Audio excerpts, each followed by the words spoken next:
வணக்கம். முதல் பார்வை நிகழ்ச்சியில் உங்களை சந்திப்பதில் மகிழ்ச்சி. இன்றைய முதல் பார்வை நிகழ்ச்சியில் இன்றைய தினசரிகளில் வந்த முக்கிய செய்திகள் குறித்து திறனாய்வு செய்வதற்காக பாரதிய ஜனதா கட்சியை சேர்ந்த வழக்கறிஞர் ராகவன் அவர்களும் அரசியல் திறனாய்வாளரும் எழுத்தாளரும் ஆகிய ஆர் முத்துக்குமார் அவர்களும் நமது அரங்கிற்கு வந்திருக்கிறார்கள். இவர்கள் இருவருடன் இணைந்துதான் இன்றைய முதல் பார்வை பயணிக்க இருக்கிறது. சார் வணக்கம். நேற்று ஒரு முக்கியமான செய்தியாக உங்களுடைய மாநில தலைவர் தமிழிசை சவுந்தரராஜன் அவர்கள் சொல்லியிருக்கிறாங்க. அதாவது முதலமைச்சர் ஜெயலலிதா அவர்கள் மறைந்ததற்கு பிறகு தமிழக அரசியலில் மிகப்பெரிய ஒரு வெற்றிடம் இருக்குது. கண்டிப்பாக அந்த வெற்றிடம் என்பது மற்ற எல்லா கட்சியிலும் விட பாரதிய ஜனதாவிற்கு தான் தமிழ்நாட்டில் சாதகமாக அமையும் அப்படின்னு சொல்லியிருக்கிறாங்க. இது எந்த கணக்கில் இதை நம்ம புரிஞ்சுக்கிறது, எப்படி இந்த வார்த்தையை புரிஞ்சுக்கிறது? நீங்கள் தமிழ்நாட்டோட அரசியலை கடந்த 50 ஆண்டு காலமாக எடுத்தீங்கன்னு சொன்னால் ஒரு 3-4 தலைவருடைய டாமினன்ஸ் இருந்தது. இந்த அண்ணா, கலைஞர், எம்ஜிஆர், ஜெயலலிதா அப்படிங்கிற இந்த 4 தலைவர் தான் மிகப்பெரிய டாமினேஷன். அதில் இன்றைக்கு செல்வி ஜெயலலிதா அவர்கள் இல்லை.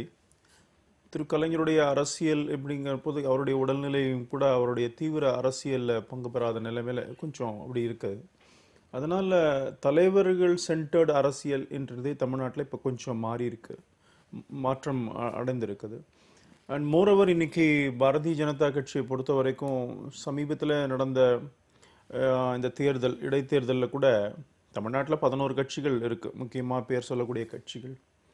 ஆனால் பார்த்திங்கன்னா இந்த இடைத்தேர்தலில் கூட அதிமுக, திமுக, பிஜேபி அதுக்கப்புறம் தான் அந்த கட்சிகள்லாம் வந்திருக்கு. நான் அதில் வாங்குகிற வாக்குகளை பற்றி பேசலை.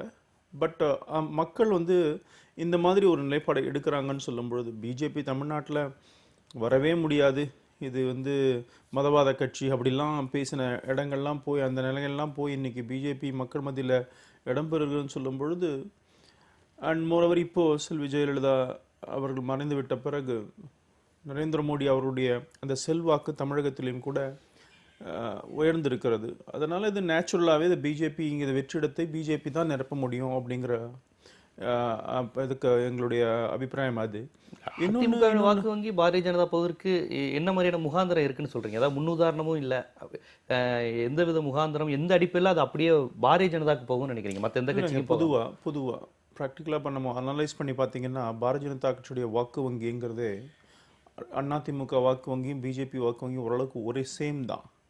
ஏன்னா என்ன நினைக்கிறாங்க, பலமுறை சொன்னப்ப நீங்க எல்லாம் மறுத்தீங்க, அதாவது உங்களுடைய வாக்குகளை அதிமுக பெறுகிறார்கள், பாஜகவும் அதிமுக ஒரே சிந்தனைன்னு சொல்றப்பெல்லாம் பலமுறை மறுத்துருக்கீங்க. நான் அப்படிலாம் சொல்றேன் பாருங்க. கொள்கை ரீதிங்கிற போது 100% ஒன்னா இருக்குன்னு சொல்ல முடியாது.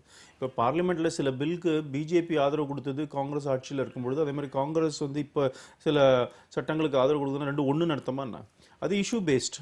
இங்கே கூட பொதுவாக இப்போ கடவுள் மறுப்பு இயக்கம்னும் பொழுது திராவிட முன்னேற்ற கழகத்துடைய கொள்கை வேறு, அதிமுக ஓப்பனாகவே அதில் கடவுள் வழிபாடுகள்லாம் நடக்கிறாங்க. இப்போ எங்களுக்கு அது ஓகே. இந்த மாதிரி சில விஷயங்களில் நாம் ஓகே அப்படிங்கிற அளவு தான் சொல்கிறமே தவிர 2 கொள்கையும் 2 ஒன்றுலாம் சொல்ல முடியாது. ஆனால் இன்னைக்கு பொறுத்த வரைக்கும் பிஜேபியோட ஓட் பேங்க்குங்கிறது ஆன்டி-டிஎம்கே. அது ஆன்டி-டிஎம்கே ஓட்டு பிஜேபிக்கு வரும், ஆன்டி-டிஎம்கே ஓட்டு தான் அதிமுகவுக்கும் இது போயிட்டு இருக்குது. இது வரும்பொழுது அதிமுக அமைப்பு ரீதியாக ஸ்ட்ராங்காக இருக்கும் பொழுது நேச்சுரலாகவே ஓட்டு போடுற மக்கள் பிஜேபிக்கு போகணுன்னா கூட வேண்டாம் திமுக வந்துடுமோ, அதுக்கு ஏன் சான்ஸ் கொடுக்கணுன்ற மாதிரி அந்த மாதிரி கூட அதிமுக செலக்ட் பண்ணுறவங்க உண்டு. அதனால் இன்றைக்கி அந்த நிலை மாறி இருக்கிறது அப்படின்னு நாங்கள் கருதுகிறோம். அந்த மாற்றத்தை, அந்த வேக்கும், அதனால் ஏற்பட்ட வேக்குமை வெற்றிடத்தை பாரதிய ஜனதா கட்சி நிரப்புவதற்கான வேலையெல்லாம் நாங்கள் செஞ்சிட்ருக்கிறோம். ஆனால் 2 திராவிட கட்சிகளுக்கும் மாற்றுங்கிறது தான் இதுவரையும் பாரதிய ஜனதாவுடைய முழக்கமாக இருந்தது. இப்போது திமுகவுக்கு தான் நாங்கள் எதிரான பரப்புரையை செஞ்சோம் அப்படின்னு சொல்வது எப்படி ஒரு பொருத்தமாக? அப்படி இல்லைங்க. 2 மாற்றுறது திராவிட கட்சிங்கிறதுலையே அவங்களே நிறைய டைல்யூஷன்ஸ் இருக்குது. நாம் தமிழ்நாட்டில் எங்களை பொறுத்த வரைக்கும் இது பேரறிஞர் அண்ணாவும் திரு ஈவி ராமசுவாமி அவர்களும் பிறந்த மண்ணு மாத்திரம் கிடையாது. இது ஆழ்வார்கள் நாயன்மார்கள் அவதரித்த பூமி, இது ஆன்மீக பூமிங்கிற அழுத்தமான நம்பிக்கை உண்டு. இங்க இருக்கிற மக்கள் தேசியத்தின் மீது நம்பிக்கை வைத்திருப்பவர்களோட நம்பிக்கை இருக்கு, தேசியத்தின் மீது நம்பிக்கை இருக்குது. அதனால நேச்சுரலாகவே இவங்களோட சாய்ஸ் இப்படி தான் இருக்கணும். ஆனால் இப்போ திமுக ஒரு எக்ஸ்ட்ரீம் பொசிஷன், ஏத்திஸ்ட் பொசிஷன் அந்த மாதிரிலாம் எடுக்கும் பொழுது அதை அவாய்ட் பண்ணணுன்றதுக்காக மக்கள் அதிமுகவை டைரக்டாக எங்களுடைய வாக்காளர் கூட அதிமுக ஆதரிச்சிருக்காங்க. இப்போ இந்த நிலை மாறி இருக்குது. ஒரு பெரிய வெற்றிடம் இருக்குது. தலைவர்கள் மூலமாகவே அரசியல் நடந்திருக்கிறது. இங்கே முக்கியமான தலைவர் நான் ஏற்கனவே சொன்னேன். அங்கே வேக்கும் இருக்கும்பொழுது அந்த வேக்குமை நரேந்திர மோடியை புகழ், அவருடைய நடவடிக்கைகள், ஆட்சியினுடைய சாதனைகள், இதை வைத்துக்கொண்டு அந்த வெற்றிடத்தை நாங்கள் ஃபில் பண்ண முடியும்னு நினைக்கிறேன். ஆறுமுத்துக்குமார். கேடி ராகவன் சொல்லும்போது தலைவர்கள் சென்ட்ரிக், அதாவது லீடர் சென்ட்ரிக் பாலிடிக்ஸ் தான் தமிழ்நாட்டில் இருந்து அது வந்து மிகப்பெரிய ஒரு மாற்றத்தை இப்போ சந்திச்சிருக்கு அப்படின்னு அவர் சொல்கிறாரு. ஆனால் அதுக்கு மாற்றாக இவங்க என்ன வைக்கிறாங்க அப்படின்னா மோடி ஆட்சி அமைப்போம் அப்படின்னாங்க. ஆக ஒரு இடத்துல லீடர் சென்ட்ரிக் பாலிடிக்ஸ்ங்கிறது போகுது அப்படின்னா திரும்ப வந்து அவங்க சித்தாந்தத்தை தான் முன்வைக்கணும். ஆனால் சித்தாந்தத்தை முன்வைக்காமல் கோடி உறுப்பினர் சேர்ப்போம், மோடி ஆட்சி அமைப்போம் அப்படின்னு சொல்லி நேத்தி, அதாவது மக்களவைத் தேர்தல் முடிந்த பிறகு இங்கே வந்து மோடி ஆட்சி அமைப்போம் அப்படிங்கிற ஒரு கோஷத்தை முன் வச்சாங்க. இப்பொழுது நேற்று கொடுத்த பேட்டியில் கூட டாக்டர் தமிழிசை வந்து மோடி ஆட்சி அமைப்போம் அப்படிங்கிறாங்க. திரும்பவும் சித்தாந்த பின்புலம் கொண்ட கட்சி, சித்தாந்தத்தை அடிப்படையாக கொண்டு தான் மக்களை சந்திப்போம் என்று சொல்லக்கூடிய கட்சி திரும்பவும் வந்து மோடி என்ற ஒரு தனி மனிதரை நம்பித்தான் இந்தியாவிலும் இன்னும் சொல்லப்போனால் தமிழகத்தில் நுழைவதற்கு முடியும் அப்படின்னு பாஜகவே நம்பும்போது எந்த இடத்துல தமிழ்நாட்டில் இந்த லீடர் சென்டர் பாலிடிக்ஸ் அப்படிங்கிறது போயிடுச்சு அப்படிங்கிறதுல ஜெயலலிதாவுடைய மறைவுங்கிறது தமிழ்நாட்டில் ஒரு மிக மிக முக்கியமான ஒரு வெற்றிடத்தை ஏற்படுத்தியிருக்கிறது அதிமுகவுக்கு. அப்படி பார்க்குறப்போ இங்கே வந்து லீடர் சென்டர் தமிழ்நாட்டுக்கு நிச்சயமா அதாவது தமிழ்நாட்டுக்கு பெரிய இழப்பு. ஆனால் அது வெற்றிடமா அப்படிங்கிறது வந்து அடுத்தடுத்து தான் நம்ம பார்க்க வேண்டியிருக்கு. அடுத்தது வந்து இந்த தமிழ்நாட்டில் பாஜக என்பது வளராத கட்சி அல்ல, வளர துடிக்கும் கட்சி. அந்த வளர துடிக்கணும் அப்படின்னா வளரணும் அப்படின்னா அதுக்கு வந்து தனக்கென்று தனி இடம் அப்படிங்கிறத வந்து பாரதிய ஜனதா கட்சி உருவாக்கணும். அதற்கு இங்கே சித்தாந்த ரீதியாக அவங்களால இங்கே செயல்பட முடியாது. அப்படிங்கிறப்போ வெவ்வேறு வகைகளில் தமிழ்நாட்டில் எதெல்லாம் மக்கள் மத்தியில் ஈர்ப்பை கொடுக்குமோ அதை அவர்கள் செய்தார்கள். முக்கியமாக இங்கே வந்து தமிழ், திருவள்ளுவர், தருண் விஜய் அப்படின்னு சொல்லி ஒரு பாலிடிக்ஸை வந்து முதல்ல செயல்பட முயற்சி செஞ்சாங்க. அதுக்கு எதற்காகனா தங்களுக்கென்ற தனி இடம் உருவாக்கணும் அப்படின்னு சொல்லி. பிறகு நடிகர் ரஜினிகாந்தை பாஜகவுக்கு ஆதரவாக திருப்ப முடியுமா அப்படிங்கிறதுக்கான முயற்சிகளை எடுத்தாங்க. அது பெரிய அளவில் பலன் கொடுக்கல. இல்லை, நான் வந்து இப்போ தமிழிசை வந்த பிறகுதான் நான் சொல்றேன், ரொம்ப லேட்டர் தான் சொல்றேன். அதன் பிறகு காமராஜர் ஆட்சி அமைப்போம் அப்படின்னு டாக்டர் தமிழிசை ஒன்று வரை சொன்னாங்க. ஏன்னா இன்னைக்கு அது வந்து திமுக அதிமுகவுக்கு மாற்று அப்படிங்கிறப்ப காமராஜர் ஆட்சி நல்லாட்சி அப்படின்னு சொன்னப்போ பாரதிய ஜனதா கட்சியினுடைய தேசிய பொதுச் செயலாளர் ஹெச் ராஜாவிடம் வந்து உடனடியாக எதிர்வினை வந்தது. நம்ம கட்சியிலிருந்து ஒருவரைத்தான் அந்த ஆட்சியை தான் அமைப்போம்னு சொல்றதுமே தவிர காங்கிரஸ் கட்சியினுடைய தலைவர் பெயரில் ஆட்சி அமைப்போம் சொல்வது ராஜாஜி ஆட்சி அமைப்புன்னு சொன்னார். ராஜாஜி ஆட்சி அமைப்பு காமராஜர் ஆட்சிக்கு எதிர்வினையா வந்து டாக்டர் தமிழிசை காமராஜர் ஆட்சி அமைப்போம் சொன்னதற்கு எதிர்வினையா இலகணேசன் அவர்கள் ஆற்றினார். அதன் பிறகு தேவேந்திர குல வேளாளர்களை தங்கள் பக்கம் திருப்புவதற்கான முயற்சிகளில் மிக தீவிரமாக ஈடுபட்டாங்க. மாநாடுலாம் கூட அமித்ஷா தலைமையில் மாநாடுலாம் நடந்தது. அதன் பிறகு தேவேந்திர குலர்கள் வேளாளர்கள் மட்டும் இல்லை, தலித் வீடுகளுக்கு போய் சாப்பிடுங்கள் அப்படின்னு சொல்லி அமித்ஷா அங்கே ஃபார்முலா கொடுத்தோன்னே இங்கே தமிழிசை வந்து அதை மாதிரி செஞ்சாங்க. இது மாதிரி தொடர்ந்து தங்களுக்கென தனித்த இடத்தை உருவாக்கணும் அப்படின்னு சொல்லி மிகப்பெரிய முயற்சிகளை எடுத்து ஒவ்வொன்றும் தோல்வியடைந்த பிறகு வெற்றிடத்தை நிரப்பலாம், குறைந்தபட்சம் வெற்றிடத்தை நிரப்ப முடியுமா அப்படிங்கிற ஒரு கட்டத்துக்கு அவங்க நோக்கி நகர்ந்து வந்திருக்காங்க. அதுக்கு அதிமுக பொதுச் செயலாளர் மறைந்த முதல்வருடைய மரணம், ஜெயலலிதாவுடைய மரணம் அவர்களுக்கு ஒரு வாய்ப்பை கொடுத்துக்கிறது. இந்த இடத்தில் திரும்பவும் தங்களுக்கென்று தனித்த இடம் கிடையாது, வெற்றிடம். அந்த வெற்றிடத்தை நிரப்ப முடியுமா? வெற்றிடத்தை உருவாக்கி இருப்பவர் மிகப்பெரிய ஆளுமை நிறைந்த மக்கள் சக்தி மிகுந்த தலைவர் ஜெயலலிதா. அந்த ஜெயலலிதாவுடைய இடத்தை பாஜக எந்த வகையில் நிரப்ப முடியும்? ஏன்னா இன்னைக்கு ஜெயலலிதாவுடைய மறைவுக்கு பிறகு இன்னமும் அந்த கட்சி மிக ஆட்சி தலைமையை தெளிவாக யாருங்கிறத முடிவு பண்ணிட்டாங்க. கட்சி தலைமையை முடிவெடுக்க வேண்டிய ஒரு சூழலில் 29ஆம் தேதி கூட போகிறாங்க. ஸோ அந்த கட்சி இன்னமும் வலுவாக தமிழ்நாட்டில் அதிக உறுப்பினர்களை பெற்று அறுதி பெரும்பான்மையை விட அதிக இடங்களில் சக்தியோடு இருக்கும் பொழுது இவர்கள் எந்த வெற்றிடத்தை நிரப்பப் போகிறார்கள்? அதற்கு பாஜகவுக்கு வலு இருக்கிறதா அப்படிங்கிறது மிக மிக முக்கியமான கேள்வி. அவருக்கு போறதுக்கு முன்னாடி ஒரே ஒரு கேள்வி. இப்போ திராவிட இயக்கத்தினுடைய தொடர்ச்சியா திமுக அளவிற்கு அதிமுக அந்த கொள்கைகளில் அவர்கள் முன்வைத்த சில கொள்கைகளில் இவர்கள் உறுதியாக இல்லை, நீர்த்து போன அமைப்பாக தான் அதிமுக இருக்கு திராவிட இயக்க கொள்கையினுடைய. ஆகவே இது எங்கள் நெருக்கமாவதற்கான வாய்ப்புகள் அதிகங்கிற வாதத்தை வைக்கிறார். அதை நீங்க ஏற்கிறீங்களா? இல்ல, அனைத்து இந்திய அண்ணா திராவிட முன்னேற்ற கழகத்துடைய வாக்கு வங்கிங்கிறது திராவிட இயக்க சார்பானவர்கள் மட்டுமே அல்ல. அதை தாண்டி அந்த கட்சி அவர்களுக்கென்ற ஒரு வாக்கு வங்கி, அவர்கள் யாருக்காக செயல்படுகிறார்கள் அப்படிங்கிற ஒரு மிகப்பெரிய ஒரு ஆதரவு தளம் அதிமுக இருக்கு. அந்த ஆதரவு தளத்தை பாஜகவால் அதை அவர்கள் வசீகரிக்க முடியுமா அப்படிங்கிறது மிகப்பெரிய சவால், ஹெர்கூலியன் டாஸ்க் அப்படின்னு சொல்லுவாங்க. அதிமுக ஜெயலலிதாவுடைய மறைவால் ஏற்பட்டிருக்கக்கூடிய வெற்றிடத்தை பாஜகவால் நிரப்ப முடியும் அப்படி என்பது ஒரு மிகப்பெரிய ஒரு இமாலய இலக்கு. அது மிகவும் சுலபம் அல்ல. ராவன், உங்களுக்கு கருத்து? அதாவதுங்க, எல்லா அரசியல் கட்சியுமே முதல்ல ஆரம்பிக்கும் பொழுது பல சிக்கல்களை சந்தித்து தான் ஆரம்பிக்கும். நாங்கள் தமிழ்நாட்டில் இப்போ குஜராத்தில் பாரதிய ஜனதா கட்சி எவ்வளோ செல்வாக்கு இருக்கோ அதே செல்வாக்கு கூட நாங்கள் இருக்கோம்னு நான் சொல்லலை. ஆனால் நீங்க சொல்றீங்க பாரதிய ஜனதா கட்சி தமிழ்நாட்டுல வரவே முடியாது, செல்வாக்கே இல்ல, அந்த அளவுக்குலாம் அந்த வெக்டெடுத்து வளர நிரப்ப துடிக்கிற முடியாது. வளர துடிக்கும் வளர கட்சி தான் நான் துடிக்கிற சொல்றேன். கட்சிங்கிற எல்லா வார்த்தை கட்சியுமே பிஜேபி இல்ல, நீங்க வந்து எல்லா கட்சியும் வளர துடிக்கின்ற கட்சி தான், சும்மாவா கட்சி வச்சுட்டு இருக்கிறாங்க. இப்போ நாங்க எங்களுடைய 2014 பார்லிமெண்ட் எலெக்ஷன்ல பாரதிய ஜனதா கட்சி தலைமையில தேசிய ஜனநாயக கூட்டணி நாங்க வந்து 19% வாக்குகளை வாங்கினோம், 75 லட்சம் பேர் ஓட்டு போட்டாங்க. அப்போ பிஜேபி அங்க நரேந்திர மோடி அவர்களை ப்ரொஜெக்ட் பண்ணோம் பிரைம் மினிஸ்டரா, அதுக்கு தானே அந்த வாக்குகள். நீங்க இப்போ நரேந்திர மோடி ப்ரொஜெக்ட் அது பண்றாங்க, ஒரு விட்டல் கொள்கையை ரோல் சொல்லாம சொல்லலாம் நீங்க. அப்படின்னு சொல்லும் தேமுதிக பொழுது மதிமுகவுக்கும் சேர்த்து தானே அது. தேமுதிக மதிமுக எல்லாம் நான் சேர்த்து மறுக்கலைங்க, ஆனால் அங்க அடையாளப்படுத்தப்பட்ட முகம் நரேந்திர மோடி அந்த இடத்துல எலெக்ஷன்ல 2014. இன்னொரு விஷயம், இவங்க வந்து ஒரு பர்சனாலிட்டி கல்ட்டுன்னு சொல்லி பண்ணிட்டு மோடியை கொண்டு வராங்க, கொள்கையை சொல்லலைன்னு. நரேந்திர மோடியே அவர்களே எங்களுடைய கொள்கையினுடைய பிரதிபலிப்பு தான். அவர் சும்மா வந்து ராகுல் காந்தி மாதிரி ஒரு சோனியா காந்தியினுடைய மகன், ராஜீவ் காந்தியினுடைய மகன்னு வரல உள்ள.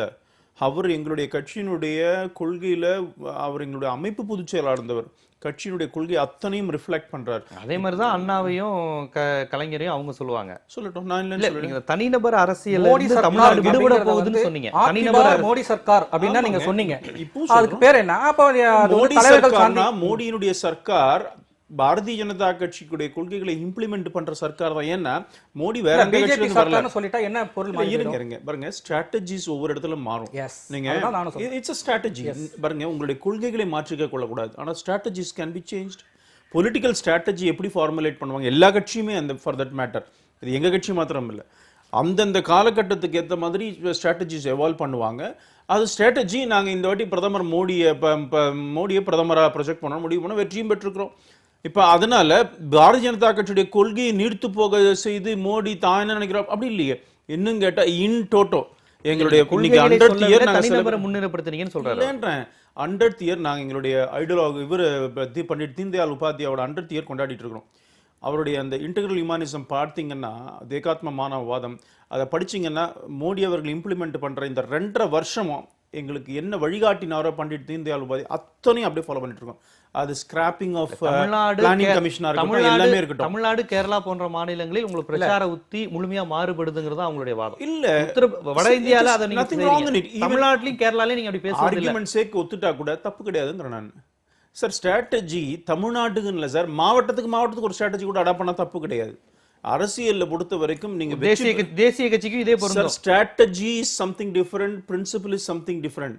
நீங்க அடைய போற எங்களுடைய அல்டிமேட் பிரின்சிபல் கோல், அல்டிமேட் கொள்கை ஒன்னு இருக்கு பாருங்க, அதை நீங்க மாத்திட்டாக தான் கட்சிகிறதோடைய இதுவே போயிடும். இங்க கொள்கையை பத்தி நம்ம பேசல, நம்முடைய தேர்தலுக்கான யுக்திகள் எப்பவுமே அப்பப்போதான் வரும். இப்போ நீங்க டிமானிட்டைசேஷன்ல கூட தினம் ஒரு ரிசர்வ் பேங்க் கைட்லைன்ஸ் மாத்தி அனௌன்ஸ் பண்றாங்க, அப்படி கிடையாது. அது ஒரு யுக்தி. எதிராளியோடைய என்ன வியூகம் அமைக்கிறாங்களோ அதுக்கு கவுண்டர் வியூகம் அமைக்கிறது. அது வந்து 10 வருஷத்துக்கு ஒரு தடவை தான் அமைக்கணும், இல்லை டெய்லி மார்னிங் ஆஃப்டர்நூன் ஈவினிங் கூட மாத்திக்கலாம், ஒன்றும் தப்பு கிடையாது. அந்த அடிப்படையில் அதிமுக வெற்றிடத்தை பாரதிய ஜனதா சாதகமாக பயன்படுத்திக்க முயற்சி செய்யும். நிச்சயமாக தமிழ்நாட்டில் அதிமுக வெற்றிடம்ங்கிறது இல்லை, தமிழ்நாட்டில் அரசியல் வெற்றிடம், பெரிய அரசியல் வெற்றிடம் இருப்பதாக நினைக்கிறோம். மக்களும் கூட ஒரு மாற்று வேணும் இந்த 2 இயக்கங்களுக்குங்கிற ஒரு உணர்வு இருப்பதாக நம்புறோம். அந்த வெற்றிடத்தை நிரப்புவதற்காக பாரதிய ஜனதா கட்சி தயார்படுத்தி வேலை பண்ணிட்டு இருக்கோம். நம்ம அடுத்த செய்தி போலாம். இல்ல, அதாவது திரும்பவும் வந்து தேர்தல் உத்தியை பத்தி அவர் பேசினாரு. அவர்கள் நம்பக்கூடிய, அதாவது தீனதயாள் உபாத்யாயா இவங்கெல்லாம் வகுத்தளித்த திட்டங்களை, சித்தாந்தங்களை தேர்தல் களத்தில் சொன்னால் நிச்சயமாக தேசிய அளவில் எடுபடாது என்பதால் தான் அவர்கள் மோடி என்ற ஒரு தனி மனிதரை முன்னிறுத்துகிறார்கள். நான் வந்து அவங்க வந்து அந்த சித்தாந்தத்தை முன்னிறுத்துறாங்களா முன்னிறுத்தலையா அப்படிங்கிறது எனக்கு அதை நான் வந்து கொள்கையாக எடுத்துக்கல. முதல் சுற்றில் சொல்லும்போது நாங்கள் வந்து தலைவர்களை முன்னிறுத்தி அரசியல் செய்ய வேண்டிய அவசியம் இல்லை, அந்த அரசியல் இங்கே மாறிவிட்டதுன்னு சொல்லும்போது, ஆனால் உங்களுடைய சொல் ஒன்றாகவும் செயல் வேறு ஒன்றாகவும் இருக்கிறதுங்கிறத நான் சுட்டி காட்டினேன். குறிப்பாக வந்து சித்தாந்தத்தை முன் வச்சு அவங்க தேர்தலை சந்திக்காம மோடி மோடி மோடிங்கிற ஒரே மந்திரத்தை சொல்லி அவங்க ஜெயிச்சாங்க. ஜெயிச்ச பிறகு அவங்களோட சித்தாந்தத்தை அமல்படுத்துறது அது தனி. ஏன்னா மக்களுடைய மேண்டேட் கொள்கையை அமல்படுத்துற ஒரு வடிவம் தான் மோடிங்கிறாங்க. அதான் சொல்றேன். அது அந்த சித்தாந்தத்தை சொன்னா எடுபடாது, சித்தாந்தத்தை சொன்னா எடுபடாதுங்கிறதுனால தலைவர் அப்படிங்கிற ஒரு தேர்தல் உத்தியை பயன்படுத்துறாங்க. பாலிடிக்ஸ்ல இது ரொம்ப சர்வசாதாரண ஒரு விஷயம். ஆனால் நீங்கள் சித்தாந்தத்தை பயன்படுத்தவில்லை, தனி மனிதரைத்தான் நீங்கள் பயன்படுத்துறீங்கன்னு சுட்டி காட்டுறதுல என்ன தவறு இருக்கு? அதெல்லாம் சுட்டி காட்டுறேன். ஒரு தலைவர், எங்களுடைய சித்தாந்தத்தினுடைய முகமே நரேந்திர மோடிங்கிற நான் இன்னைக்கு. எங்களுக்கு வந்து அவர் வந்து புதுசு, அவர் எங்களுடைய சித்தாந்தம் அத்தனையும் கரைச்சி குடிச்சு வரதான். எந்த இடத்துல அவன் இன்ஸ்பிரேட் டோட்டோ ஃபுல்லா ஃபாலோ பண்ணிட்டு இருக்கிறோம் இன்னைக்கு. என்னுடைய சித்தாந்தத்தினுடைய அதை நரேந்திர மோடி தான் செஞ்சுட்டு இருக்கிறாரு. அதனால எந்த தலைவர்களை எந்த இடத்துல எந்த கேண்டிடேட்டை ப்ரொஜெக்ட் பண்ணணுங்கிறது அது ஒரு ஸ்ட்ராட்டஜி சார். அது இல்ல, இது தொடர்பான செய்தி தான் அடுத்தடுத்து பார்க்க போறதுனால நம்ம அடுத்ததுக்கு நகர்ந்துடலாம். ஒண்ணுக்குள்ளேயே நம்ம நிற்க வேணான்னு பார்க்குறேன். திராவிடர் கழக தலைவர் வீரமணி அவர்கள் வந்து ஒரு அறிக்கை விட்டிருக்கிறார். அதாவது தமிழகத்தின் ஆளுநரா கர்நாடகத்தை சேர்ந்தவர் ஒருவர் வருவது, அப்படி ஒரு ஆலோசனை நடைபெறுவதே ரொம்ப ஆபத்தானது. இது முதலமைச்சர் ஜெயலலிதா இருந்தபோது கடுமையாக விமர்சனத்திற்குள்ளான விஷயம். கர்நாடகத்தை சேர்ந்தவங்கள தமிழகத்திற்கு ஆளுநராக நியமிக்க கூடாதுன்னு. ஆனா இப்ப அவங்க இல்ல. ஆனா பாரதிய ஜனதா அப்படி ஒரு வேலைகள் ஈடுபடுவது போல தெரியுது. இதை தமிழக முதலமைச்சர் கண்டிக்கணும்னு இருக்கார். இன்னொரு விஷயம் வந்து RSS சேர்ந்தவர் ஒருத்தர் தமிழகத்துக்கு ஆளுநராவது ரொம்ப புதிது, இது ரொம்ப ஆபத்து, இதையும் தடுக்கணும்னு 2 விஷயம் வச்சிருக்கிறார். முதலில் கர்நாடக மாநிலத்தை சேர்ந்தவர் தமிழகத்திற்கு ஆளுநர் ஆகலாமா? இது முதல்ல ஸ்பெக்குலேட்டிவ் நியூஸ். அவரே இல்லைன்ட்டார். ஆனா சட்டப்படியே தவறு கிடையாது. ஏன் கர்நாடகம் எந்த தமிழ்நாட்டை சார்ந்தவர் தான் தமிழ்நாட்டுக்கு முதலமைச்சர் ஆகுது. அது கூட சட்டத்தில் தடுக்கப்படவில்லைன்னு சொல்ல அந்த மாதிரி கன்வென்ஷன் யாருமே ஃபாலோ பண்ணுறது இப்போ அது கடைபிடிக்கிறாங்க. என்னென்னா வெளி மாநிலத்தை சேர்ந்தவர் தான் இங்கே வரணும் அப்படிங்கிறது. நான் இப்படி பார்க்குறேன், நெகட்டிவாக அவர் பார்க்குறாரு. நான் என்ன சொல்கிறேன், அப்படி வந்தால் அதுவே கூட தமிழகத்தினுடைய பிரச்சனைகளை, காவிரி பிரச்சனைகளை சரியாக கர்நாடகத்தை சார்ந்த ஒரு தலைவர் உணர்ந்து கொண்டு அதற்கான தீர்வுகளை அடைய முடியுமோ, சரியான தீர்வுகள் கிடைக்குமோ என்னமோ. இவர் நியமிக்கிறாரா இல்லையான்னு கட்சி அது அரசாங்கம் ஒன்றும் முடிவு பண்ணலை. அவரும் கூட அவர்கிட்ட கேட்டாங்க, அதெல்லாம் எனக்கு தெரியாதுன்னு சொல்லிட்டார். வந்தாவே வச்சுப்போம். ஏன் இப்படி யோசிக்கக்கூடாது?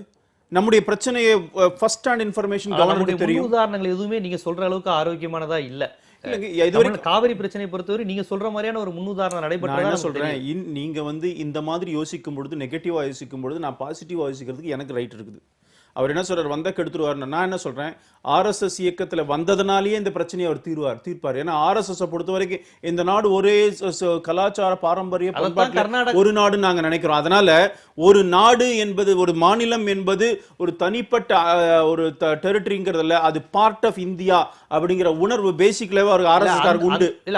அதனால அந்த RSS காரர் வந்ததுனாலேயே கூட இந்த பிரச்சனை தீர்க்க முடியும். ஏன்னா அவரை பொறுத்தவரை கர்நாடகம் தனியா தமிழ்நாடு தனியா பார்க்கவே மாட்டேன், நாங்க பார்க்கவும் மாட்டேன். எங்களுக்கு எல்லாம் ஒண்ணு, எல்லாரும் சகோதரன் நினைக்கிறோம். அப்போ ஒரு சகோதரன் கஷ்டப்படுறத அந்த இவர் இருந்தாருன்னு சொன்னா, அந்த RSS காரர் கவர்னரா இருந்தாருன்னா நம்முடைய தமிழ்நாட்டில் இருக்கிற சகோதரர் கஷ்டப்படுறத பொறுத்துக்காம பிரச்சனை தீர்ப்பதற்கு கூட முயற்சி பண்ணல. அந்த அளவுக்கு அகண்ட பாரத சிந்தனை உடையவர்கள் என்பதால் தான் கர்நாடக பாஜகவினர் இப்படி செய்ய மாட்டாங்கன்னு எதிர்பார்த்தாங்க. ஆனா கர்நாடக பாஜக தமிழ்நாட்டுக்கு தனி தருவது. ஜெகதீஷ் ஷெட்டர் முதலமைச்சரா இருக்கும் பொழுது இந்த அளவுக்கு எல்லாம் ஃபைட் பண்ணவே இல்லை தமிழ்நாடு. அங்க உச்சநீதிமன்றத்தினால நிறைவேற்றிருக்கிறாங்க. நான் என்ன சொல்றேங்க, ஒரு யதார்த்தமான உண்மை இதுல அரசியல் இருக்கிறது. நான் இல்லைன்னு நான் மறுக்கவே இல்லை. பாஜக உட்பட சார், கர்நாடகத்துல அரசியல் செய்யறாங்க, தமிழ்நாட்டில் அரசியல் எல்லாரும் செய்யறோம். ஆனா தமிழ்நாடு அப்பர் ஹேண்ட்ல இருக்கு. ஏன்னா நமக்கு எல்லாமே armed with all supreme court judgements நமக்கு ஃபேவரபிளா தான் இருக்கு. அதனால இங்க எல்லாருமே நாமளும் ஒன்னா தான் இருக்கிறோம். ஆனா இந்த விஷயத்தை பொறுத்த வரைக்கும் நீங்க இப்படி பாக்குறல, வீரமணி அவர்கள் சொல்லும் பொழுது கர்நாடகாரர் இங்க வந்துட்டா என்னன்னா, கர்நாடகாரர் வந்து நிஜமாவே நிலைமையை புரிஞ்சுக்கலாம். ஏன் புரிஞ்சுக்கலாம்னு நான் ரொம்ப பாசிட்டிவா சொல்றேன்னா, பிகாஸ் அவர் RSS காரர். அவரால் இப்படிதான் யோசிக்க முடியும். ஒரு 2 மாநிலத்தை பிரிச்சுலாம் யோசிக்க முடியாது. ராகவன் சாருடைய நேர்மறையான பார்வையை நீங்க எப்படி பாக்குறீங்க இந்த விஷயத்துல? இல்ல, பாரதிய ஜனதா கட்சி ஒரு முடிவு எடுக்கும்போது அதை நேர்மறையாக பார்க்க வேண்டியது KT ராகவனுடைய கடப்பாடு. அதனால அதில் நான் குறுக்கிட விரும்பலை. ஆனால் கடந்த நம்மளுடைய ட்ராக் ரெக்கார்ட் நீங்கள் ஆரம்பத்திலே சொன்னீங்களே, நமக்கான ஒரு முன் உதாரணங்கள் எப்படி இருக்குது அப்படின்ட்டு. முதல்ல வந்து சங்கரமூர்த்தி அப்படிங்கிறவர் வந்து இன்னும் அதிகாரப்பூர்வமாக நியமிக்கப்படலை. ஆனால் இப்படி அவர் நியமிக்கப்படுவதற்கான வாய்ப்புகள்ங்கிறது வந்து முந்தா நாள் வந்த செய்திகளில் 6 மாதங்களுக்கு முன்பு ரோசையா அவர்களுடைய பதவிக்காலம் முடிந்த பிறகு அவர் தான் சங்கரமூர்த்தி தான் வரப்போகிறார் அப்படின்னு சொல்லி அதற்காக அவர் வந்து அமித்ஷா போய் பார்த்த பிறகு அவர் கொடுத்த பேட்டி என்ன, தென் மாநிலங்களில் ஒன்றுக்கு நான் கவர்னர் ஆவதற்கான வாய்ப்புகள் அதிகம் இருக்குது. ஏன்னா தென்னிந்தியாவுடைய கலாச்சாரத்தோடு நான் ஒன்றி போனவன் அப்படிங்கிற முறையில் தன்னுடைய விருப்பத்தை வெளிப்படையாக தெரிவித்தார். ஆனால் தமிழக அரசின் தரப்பிலிருந்து அதுக்கு சாதகமான சமயம் எதுவும் வரலை. அப்படிங்கிறதுனால ஆனந்திபாய் பென் பட்டேல் குஜராத் பதவி இழந்தவர் அவரை வந்து கொண்டு வருவதற்கான முயற்சிகள் எடுக்கப்பட்டன. ஆனால் அந்த எந்த விதமான முயற்சியும் எடுக்காமல் மராட்டிய ஆளுநரையே வந்து இங்கே கூடுதல் பொறுப்பாக கொடுத்து வித்யாசாகராவை இங்கே நியமிச்சிருக்காங்க. தொடர்ந்து அது போயிட்டுருக்கு. இப்பொழுது மீண்டும் ஜெயலலிதாவுடைய மறைவுக்கு பிறகு திரும்பவும் இந்த சங்கரமூர்த்தியை கொண்டு வருவதற்கான முயற்சிகள் எடுக்கப்படுகிறதோ அப்படிங்கிறத செய்திகள் வந்து சொல்லுது. இன்னமும் அதிகாரப்பூர்வமாக தெரிவிக்கப்படலை. இதில் 3 விஷயங்கள் பார்க்கணும்னு நினைக்கிறேன். ஒன்று வந்து கர்நாடகா தரப்பிலிருந்து நமக்கு வந்து சாதகமாக நமக்கு வந்தால் என்ன ஆபத்து, ஒரு கொதிநிலை இருக்கக்கூடிய பிரச்சனை 2 மாநிலங்களுக்கு இடையே மிகப்பெரிய ஒரு பிரச்சனை இருக்கும் பொழுது அந்த சம்பந்தப்பட்ட மாநிலம் நமக்கு சட்ட ரீதியாக நமக்கு அத்தனை அப்பர் ஹேண்ட் அப்படின்னு சொன்னார் இல்லையா, சட்ட ரீதியாக அத்தனை சாதகங்களும் தமிழகத்துக்கு இருந்த போதிலும் உச்சநீதிமன்றத்தின் ஆணையையே மறுக்கக்கூடிய ஒரு சூழல் வந்து கர்நாடகாவில் நிலவுது. கர்நாடகா அப்படின்னா கர்நாடகாவுடைய ஒரு கட்சி அப்படின்னு அதை சொல்ல முடியாது. சர்வ கட்சிகளும் அதில் வந்து ஒரு புள்ளியில் ஒன்று ஒருங்கிணைந்து தமிழ்நாட்டுக்கு தண்ணீர் விட மாட்டோம், ஒரு சொட்டு தண்ணீர் கூட விட மாட்டோம் அப்படின்னு சித்தாந்த முரண் கொண்ட அத்தனை பேரும் இந்த விஷயத்தில் ஒன்றா இருக்கிறாங்க. அதனால் கர்நாடகாவை சேர்ந்தவர்கள் நிச்சயமாக ஆளுநராக வரும் பொழுது அதற்கு நமக்கான அந்த அப்பர் ஹேண்ட் என்பது மாறுவதற்கான ஒரு அபாயம் இருப்பது அப்படிங்கிறத வந்து தமிழ்நாட்டு அரசியலை தொடர்ந்து கண்காணித்து வருகிற கே வீரமணி போன்றவர்கள் சுட்டி காட்டுவது அவர்களுடைய கடமை. ரெண்டாவது, கர்நாடகத்தில் ஒருத்தர் வந்துட்டால், கர்நாடகாவை சேர்ந்தவர் ஆளுநராக வந்துவிட்டால் கர்நாடகாவை புரிந்தவர், அதனால் பிரச்சனை தீர்வதற்கான வாய்ப்புகள் கூட இருக்குமோ அப்படின்னு சார் சொல்கிறாரு. ஆனால் கர்நாடகாவை சேர்ந்த தேவகவுடா அவர்கள் பிரதமராகவே வந்தபொழுது எந்த அளவுக்கு அந்த நடுவர் மன்றத்தினுடைய நீதிபதிகளையே மாற்றக்கூடிய ஒரு முடிவெல்லாம் நம்ம பார்த்துருக்கோம். அதனால் அந்த மாதிரியான ஒரு நடவடிக்கையை எடுத்தால் அவங்க கர்நாடகாவுக்கு தான் சாதகமாக இருப்பாங்க அப்படிங்கிறதுக்கு தேவகவுடா பாஜகவுக்கு வெளியிலிருந்து ஒரு உதாரணத்தை சொல்ல முடியும். இன்னொன்று, பாஜக உள்ளிருந்து பாஜகவின் அமைச்சரவையில் மோடி அமைச்சரில் அமைச்சராக இருப்பவர்களே கர்நாடகாவை சேர்ந்தவர்கள் கர்நாடகாவுக்கு சாதகமாக, அதாவது அந்த அனைத்து கட்சி கூட்டத்திலே பகிரங்கமாக கலந்து கொள்வார்கள். இந்த அளவுக்கு மிக முக்கியமான விஷயமா இருக்குது. அடுத்தது வந்து ஆர்எஸ்எஸ்ல இருக்கிறவங்க எல்லாமே வந்து அகண்ட பாரதம், இந்தியாவினுடைய எல்லா பிரச்சனையும் ஒன்னாவே பார்ப்பாங்க, சிந்திக்க மாட்டாங்க, ஒரே தேசம் சிந்திப்பாங்க அப்படின்னு அவர் சொல்றாரு.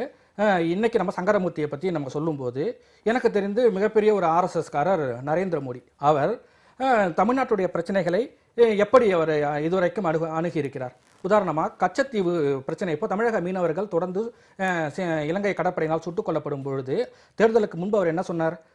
நான் வந்து எப்படி தமிழக மீனவர்கள் இலங்கையால் பாதிக்கப்படுகிறார்களோ அதுபோல பாகிஸ்தான் மீனவர்களால் எங்களுடைய குஜராத் மீனவர்கள் பாதிக்கப்படுகிறார்கள். அதனால் தமிழக மீனவர்களின், தமிழக மக்கள் ஒரு மாநில முதலமைச்சரின் கோணத்தில் நன்றாக உணர்ந்தவன். அதனால் நான் பதவியேற்றதும் உடனடியாக இந்த காவிரி, அதாவது இந்த கச்சத்தீவு பிரச்சனை, மீனவர் பிரச்சனை தீர்க்கப்படும், மீனவர்களுக்கென்று தனி துறை உருவாக்கப்படும் அப்படின்னு சொன்னார். மிகச்சிறந்த ஆர்எஸ்எஸ்காரர். அவர் என்ன வந்து அந்த இந்திய அகண்ட பாரதத்தினுடைய பிரச்சனையை உள்வாங்கி என்ன மாதிரியான நடவடிக்கையை எடுத்துட்டாரு? நாங்கள் ஆட்சிக்கு வந்த பிறகு மீனவர்கள் சுடப்படுவதில்லை அப்படின்னு அவர் சொன்னார். ஆனால் இப்போ ஒரு 15 நாளுக்கு முன்னாடி அப்படி ஒரு சம்பவம், 15-20 நாளுக்கு முன்னாடி ஒரு சம்பவம் நடந்திருக்கு. அதனால வந்து ஆர்எஸ்எஸ் கார் வந்துட்டாருனாலேயே அவர் எல்லாத்தையும் புரிஞ்சுப்பாருனா பிரதமர் மோடியே அதை சரி பண்ணியிருப்பாரு. நிச்சயமா அவர் சரி பண்ணல. ஒரே ஒரு விஷயத்தை மட்டும் நான் சொல்லிடுறேன். இதே பிரதமர் மோடி இருக்கக்கூடிய ஒரு சூழல்ல தான் காவிரி மேலாண்மை வாரியம் அமைக்கிறதுக்கு கர்நாடகத்தின் குரலாகவே மத்திய அரசு ஒலித்தது உச்சநீதிமன்றத்தில். அதையும் நம்ம பார்த்துட்டோம். அதனால ஆர்எஸ்எஸ், கர்நாடகா அப்படிங்கிறதெல்லாம் ரொம்பவும் ஆபத்தான விஷயம். அந்த மாதிரியான கொதிநிலையில் இருக்கக்கூடிய பிரச்சனைகளை தீர்ப்பதற்கு ஆர்எஸ்எஸ் காரங்கத்தால தீர்த்துருவாருங்கிறலாம் எந்த விதமான முழுக்க பிராந்திய உணர்வோடு தான் இருக்கிறார்கள். 91லேருந்து இந்த பிரச்சனை அதிகமாக காவேரி பிரச்சனை வந்தது. 25-26 வருஷம் ஆயிடுச்சு. இன்னைக்கு இந்த 26 வருஷத்துல கவர்னர்லாம் யாரும் ஆர்எஸ்எஸ் காரெல்லாம் இல்லை, காங்கிரஸ்காரங்களாம் கவர்னராக இருந்தாங்க. எல்லாரும் சென்ட்ரல் கவர்மெண்ட் நியாயப்படுத்தலையே, இவர் நியாயப்படுத்தலை வந்தாங்க. என்ன நடந்தது? நீங்கள் வந்து ஆர்எஸ்எஸ்கார பிரச்சனை பண்ணுவார், சரி, மீதி பேர்லாம் இருந்தாங்க, என்ன பண்ணாங்க?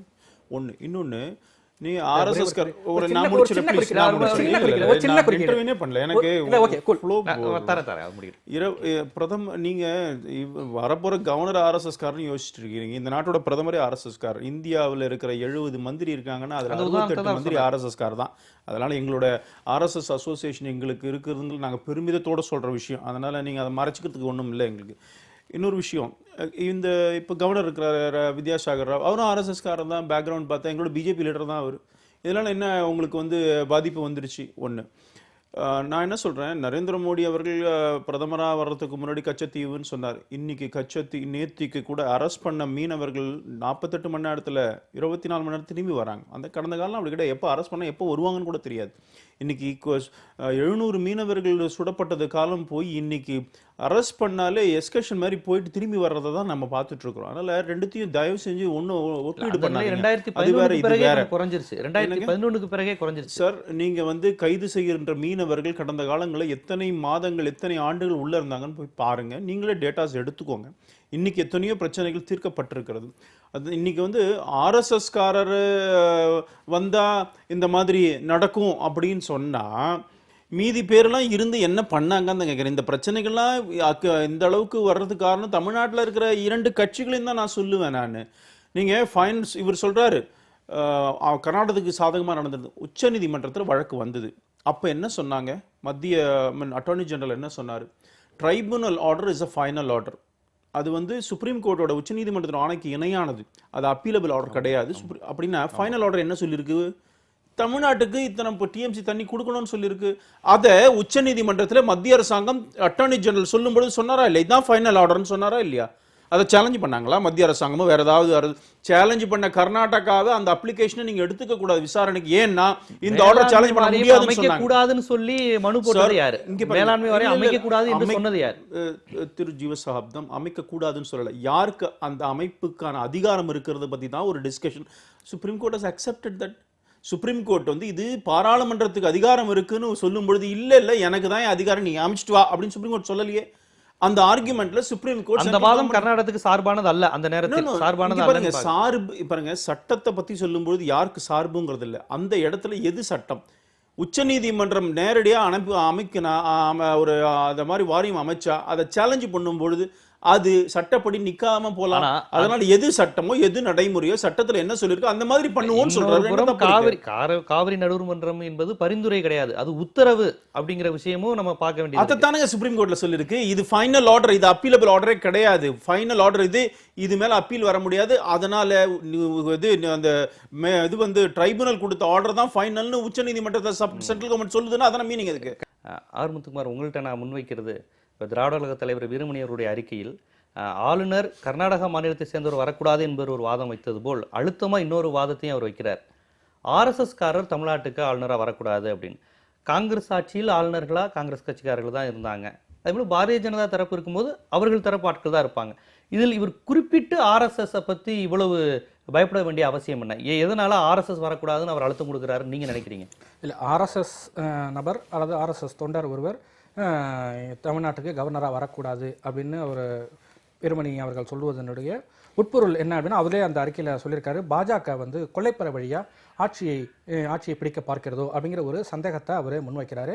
அதற்கான ஒரு முகாந்திரம் லேசாக தென்படுவதாக தான் நான் பார்க்குறேன். ஏன்னா வந்து இங்கே கொள்ளைப்புற வழி அப்படிங்கிறது வந்து ஆளுநர் இப்பொழுது ஜெயலலிதாவுடைய மறைவுக்கு பிறகு அதிமுக ஆட்சி ரீதியாக கொஞ்சம் பலம் இழந்திருப்பது போன்ற ஒரு தோற்றம் ஏற்படும் பொழுது மத்திய அரசினுடைய கரங்கள் மாநில அரசின் மீது செலுத்துவதற்கான அரசியல் வெற்றிடத்தை நிரப்புவோம் தான் சொல்லியிருக்காங்க. இல்ல நீங்க கொள்ளைப்புற வழியா வருவாங்க அப்படின்னு சொல்றேன். ஏன்னா தமிழ்நாடு காங்கிரஸ் கமிட்டி தலைவரும் இதே சொல்லியிருக்காரு. நிச்சயமா, ஏன்னா அதுக்கான ஒரு முகாந்திரம் இருக்கு. ஏன்னா இது கொள்ளைப்புற வழி அல்ல, ஒரு கொள்ளைப்புறத்திலேயே ஒரு திட்டிவாசல் கூட வைத்திருக்காங்க. ஏன்னா இப்பொழுது இருக்கக்கூடிய ஆளுநர் ஒரு திட்டிவாசல் தான்.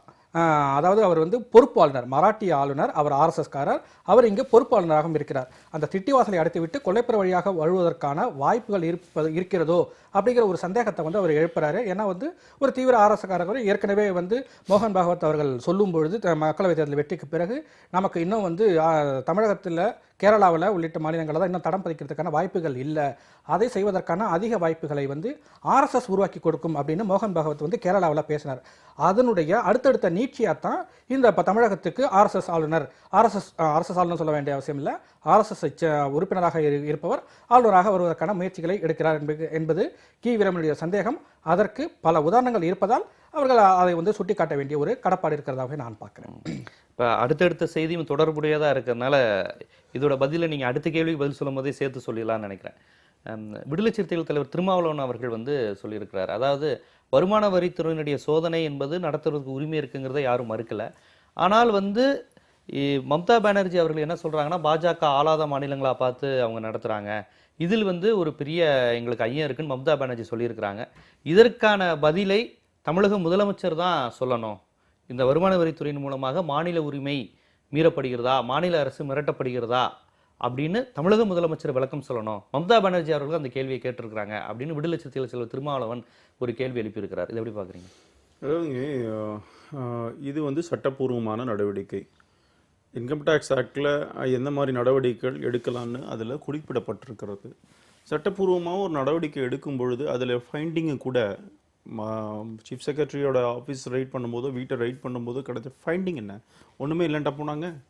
தொடர்ச்சியாக பல விஷயங்கள் அதுங்க ஒரு ஹையஸ்ட் பொசிஷனில் இருக்கிற ஒருத்தருடைய அலுவலகமோ வீடோ ரெய்டு பண்ண வராங்கன்னு சொன்ன சோதனையிட சொல்கிறாங்கன்னா அதுக்கு எத்தனையோ கேள்விகள் வரும். அரசு பட் இன்கம் டேக்ஸ் டிபார்ட்மெண்ட் பதில் சொல்ல வேண்டிய கட்டாயத்தில் தள்ளப்படுவார்கள். தெரியாமே அதெல்லாம் நடக்கும்னு நினைக்கிறீங்க? எந்த இன்ஃபர்மேஷன் இல்லாமல் நீங்கள் சீஃப் செக்ரட்டரி ஆஃபீஸ்க்கும் வீட்டுக்கும் போக முடியுமா என்ன? அதனால் அது நடக்க வாய்ப்பில்லை.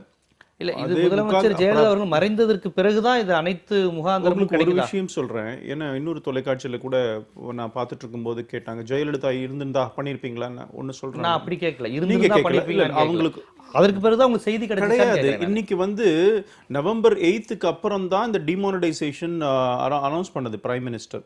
செல்வி ஜெயலலிதா 22 செப்டம்பர்லயே ஹாஸ்பிட்டலுக்கு போயிட்டாங்க. இங்க வந்து இதுக்கும் செல்வி ஜெயலலிதா இருக்கிறது மறைவுக்கும் ஒரு காரணமும் கிடையாது. இது எல்லா இடத்துலையும் தொடர்ந்து நவம்பர் 8க்கு பிறகு நடக்கிறது. மத்திய பிரதேஷ் பிஜேபி ஆண்டு கொண்டிருக்கிற மாநிலத்திலையும் கூட இதே ரைடு நடக்குது.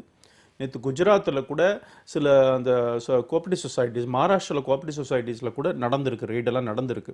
இது இந்தியா முழுக்க நடக்குது. இங்கே பொறுத்த வரைக்கும் இதுக்கும் வந்து முதலமைச்சர் திரு பன்னீர்செல்வம் பதில் சொல்லணும்னா அவர் என்ன சொல்றதுக்கு இருக்கு இதில்? அவருடைய ரோல் என்ன இருக்குது இதில்? இது இன்கம் டேக்ஸ் டிபார்ட்மெண்ட் சில இன்ஃபர்மேஷனை வச்சு இந்த பண்ணுறாங்க. இது இந்தியா முழுக்க நடக்கிற ரைடு. இதில் வந்து ஐசோலேட் பண்ணி பிஜேபி ஆளுகின்ற மாநிலம் நடக்கலைன்னா நான் தான் ஏற்கனவே சொல்லிட்டேன். மகாராஷ்டிரா, குஜராத், மத்திய பிரதேஷ், இன்னும் கேட்டால் சில பிஜேபியோட தொண்டர்கள், சில பிஜேபியோட second line third line leaders வீட்டில் நடக்குது. தப்புன்னு இருக்குது. தவறு யார் பண்ணாலும் தவறு தானே. அதானே இந்த அரசாங்கம் செய்து கொண்டிருக்குது. நாங்கள் அந்த பிஜேபிக்காரன்னு விட்டு உட்காந்துருக்கிறோமா? நான் கிடையாது. தமிழ்நாட்டில் கூட ஒரு பிஜேபியோட இளைஞரணி பொறுப்பாளர் மீட்டில் நாங்கள் கட்சியை விட்டு நீக்கிட்டோம். இல்லை இதிலலாம் அவங்க எழுப்புகிற சந்தேகங்கள் என்னன்னா, கர்நாடகாவில் தமிழர்களுக்கும் கன்னடர்களுக்கும் வன்முறை நடக்குது. இன்னும் சொல்ல போனால் கன்னட அமைப்பினர் சில பேர் தொடர்ந்து தமிழர்களை குறிவிச்சு தாக்கும்போது கூட துணை ராணுவப்படையை நீங்கள் கர்நாடகத்துக்கு அனுப்பல. அங்கு உள்ள கர்நாடக காவல்துறையினரை கொண்டே அதை அடக்குறீங்க. ஆனால் இங்கு வந்து பார்த்தீங்கன்னா ஒரு ரெய்டு நடக்குது. அதற்கு சட்டசபை முதற்கொண்டு துணை ராணுவப்படையை இறக்கும் போதுதான் ஒரு பொம்மை அரசாக தமிழகத்தை மாற்ற நினைக்கிறாங்களோ, முயற்சி நடக்குதோ அப்படின்னு கேள்வி எழுப்புறாங்க. நீங்க வந்து ஒரு அரசாங்கம், தமிழ்நாட்டோட அரசாங்கத்தை அந்த அளவுக்கு ஒரு இந்த மாதிரி லாங்குவேஜ் யூஸ் பண்ண வேண்டாம்னு நினைக்கிறேன். ஏன்னா அவங்க மெஜாரிட்டியில் இருக்கிற அரசாங்கம் 135 எம்எல்ஏக்கள் வச்சிருக்காங்க. அது பொம்மை அரசுன்னு எப்படி சொல்ல முடியும்? அவங்க எம்எல்ஏக்கெல்லாம் தேர்ந்தெடுத்து ஒரு முதலமைச்சர் தேர்ந்தெடுத்திருக்காங்க. நடக்குதோ அப்படிங்கிற எப்படி வாய்ப்பு என்ன இருக்கு? நீங்க யோசிச்சு பாருங்க. இப்ப உதாரணத்துக்கு எங்க கிட்ட ஒரு 40 எம்எல்ஏ 50 எம்எல்ஏ இருந்தா நீங்க அதுக்கான முயற்சி பண்ணலாம்னு சொன்னாலாவது அந்த வாதமாவது கொஞ்சமாவது அது மீனிங்ஃபுல்லா இருக்கும். இன்னைக்கு அவங்க ஃபுல் மெஜாரிட்டியோட ஒரு மைனாரிட்டி கவர்மெண்ட் கூட கிடையாது. மெஜாரிட்டி இருக்கிற கவர்மெண்ட் அவங்கெல்லாம் எம்எல்ஏலாம் சேர்ந்து முதலமைச்சர் தேர்ந்தெடுக்காங்க. அதனால அது வாய்ப்பு இல்லை.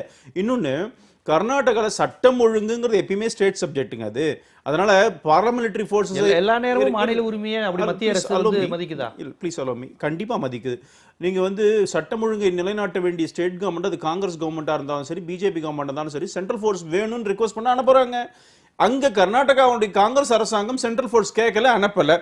இங்க இன்கம் டாக்ஸுக்கு ரெய்டு பண்ண போறதே ஒரு சீஃப் செக்ரட்டரி.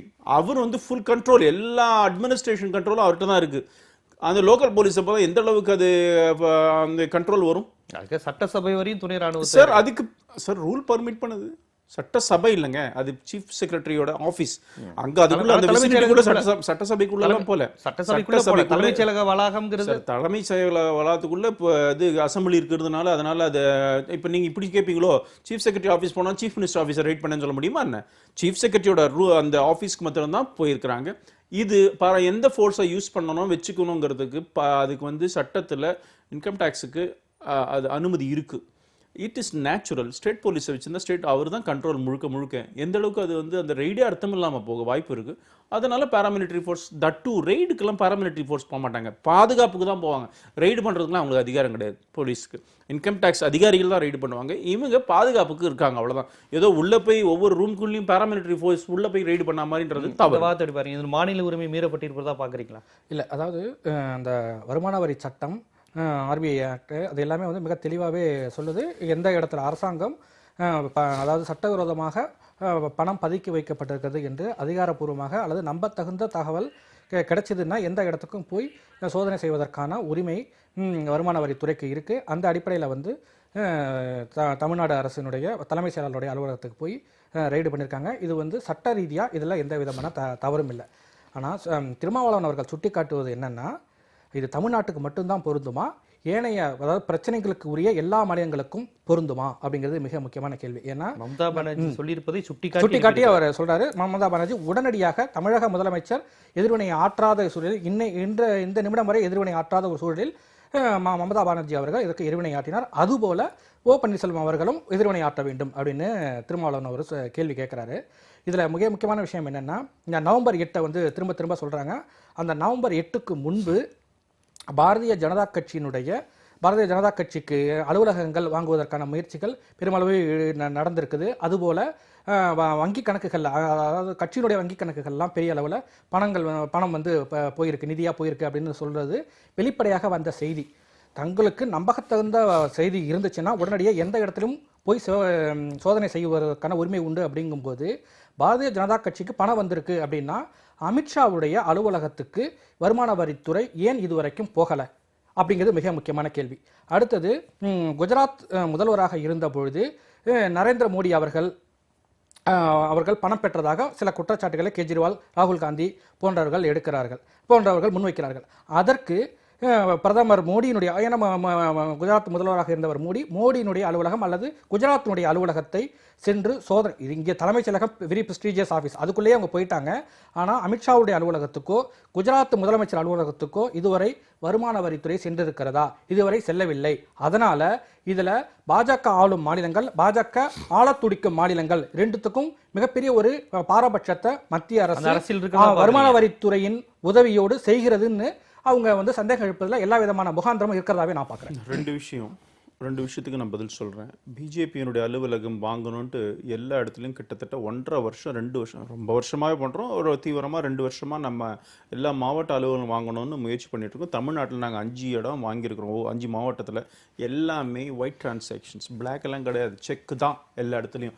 இது எதுவும் இப்போத்துக்கு இல்லைங்க. நீங்கள் இப்போ பல இடத்துல எங்களோட திருவண்ணாமலையிலேருந்து ஆரம்பித்து எத்தனையோ மாவட்டங்களில் நாங்கள் ஆஃபீஸ் இடம் வாங்கியிருக்கிறோம். இப்போ இது இதனால் கிடையாது.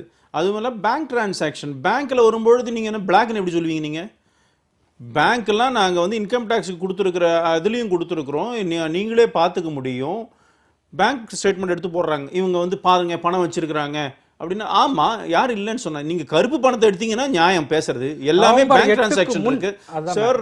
2 வருஷமா இந்த மாநிலத்தில் நாங்கள் 5 மாவட்டத்தில் வாங்கி முடிச்சுட்டு ரெஜிஸ்ட்ரேஷனே பண்ணியிருக்கோம். நீங்கள் எல்லாமே செக் பண்ண முடியும். இப்படிப்பட்ட இல்லையே, இல்லைங்க, இவ்வளவு கட்டுப்பாடுகள் இல்லையே பணம் போடுறதுக்கு. இல்லை, அதுதான் சொல்ல வரேன். இப்போ நீங்கள் உங்களுக்கு நீங்கள் நவம்பர் 8க்கு போய் அதுக்கப்புறம் போய் அந்த ஸ்டேட்மெண்ட்டை பார்த்துருக்கீங்க. முன்னாடியே பாருங்க, இன்னும் 4-5 இடம்லாம் வாங்கி தமிழ்நாட்டில் நாங்கள் 5 மாவட்டத்து ஆஃபீஸ் வாங்கியாச்சு, இடம் வாங்கிட்டோம் நாங்கள். இது தொடர்ந்து இந்தியா முழுக்க நடந்துட்டு இருக்கிற ஒரு விஷயம். இது ஒன்றும் புதுசு இல்லை. நம்பர் 1. நம்பர் 2, திரு ராகுல் காந்தி பேசுகிறாருன்னா அரசியல் பேசுகிறாரு, என்னால் புரிஞ்சிக்க முடியுது. எதிர்கட்சியில் இருக்கிறாரு. திரு முத்துக்குமார் ரொம்ப படித்தவர். நீங்கள் இப்போ கோட் பண்ணுற இந்த விஷயத்தை தான் சுப்ரீம் கோர்ட்டில் போட்டாங்க. சுப்ரீம் கோர்ட் என்ன சொல்லிச்சு? முகாந்திரமே இல்லை, என்னையாவது இதெல்லாம் எடுத்துகிட்டு வந்து காமிக்கிற அப்படின்னு கேட்டாங்க. ஏதாவது இருந்தால் கொண்டு வான்னு சொல்லியிருக்கிறாங்க, கொண்டே கொடுக்கலையே அவங்க. அரசியல்வாதிகள் அரசியல் பேசுவதை என்னால் புரிந்து கொள்ள முடியும். திரு முத்துக்குமார் போன்றவர்கள் சுப்ரீம் கோர்ட்டை நீங்கள் ஆர்டர் பார்த்தீங்கன்னா, இப்போ சொன்னீங்கல்ல குஜராத் முதலமைச்சராக இருக்கும்போது ஏதோ இருந்தது வாங்கினார், இதை தான் சுப்ரீம் கோர்ட்டில் இப்போ முடிஞ்சு சுப்ரீம் கோர்ட்டு இதெல்லாம் ஒரு ஆவணமா அப்படின்னு சொல்லிட்டு பிரசாந்த் பூஷனை திருப்பி அமிச்சிட்டாங்க. நல்ல ஆவணம் ஏதாவது எவிடன்ஸ் இருந்தால் கொண்டாங்க, இதெல்லாம் வச்சுட்டு நடவடிக்கை எடுக்க முடியும் அப்படின்னு சொல்லிட்டு அமிச்சிட்டாங்க. இதை நீங்கள் படிச்சிருப்பீங்க, இல்லைன்னு சொல்லலை.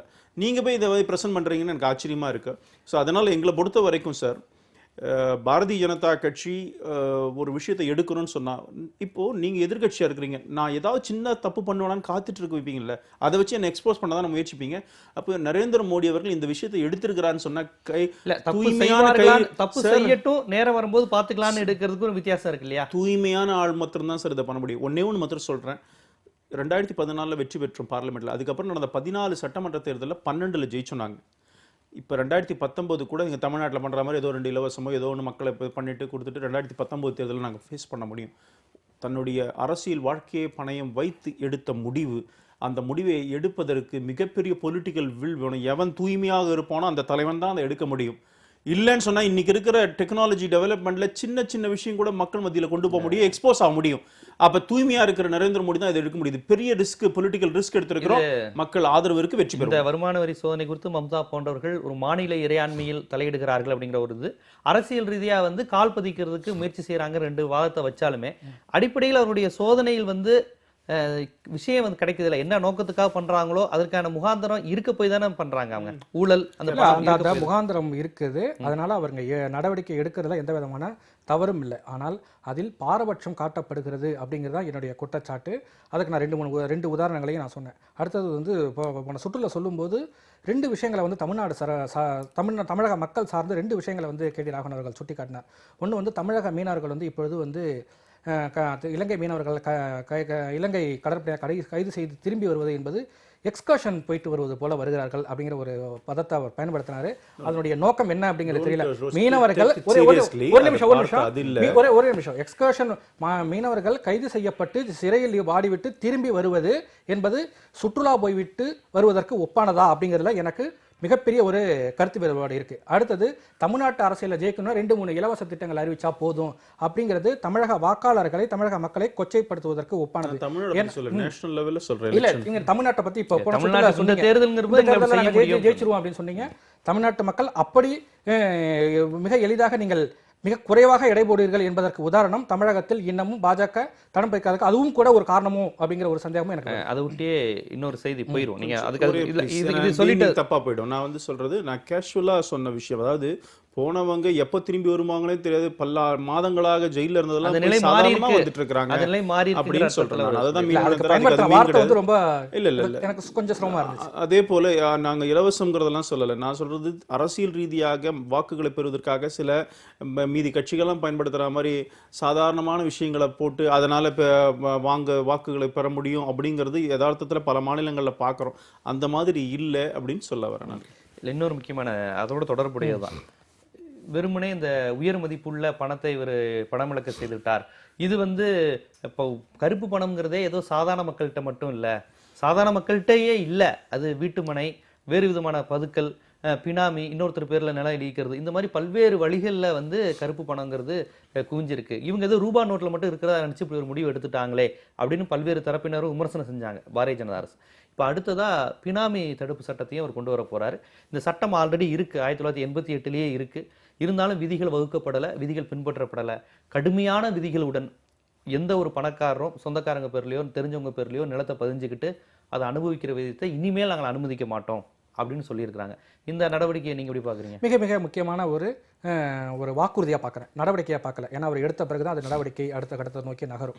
அது மிக மிக முக்கியமான ஒரு நகர்வாக பார்க்குறேன். ஏன்னா கருப்பு பணத்துக்கு எதிரான யுத்தம் அப்படிங்கிறது பாஜக இன்னைக்கு தொடுத்திருக்கு. இது மோடி தொடுத்ததல்ல.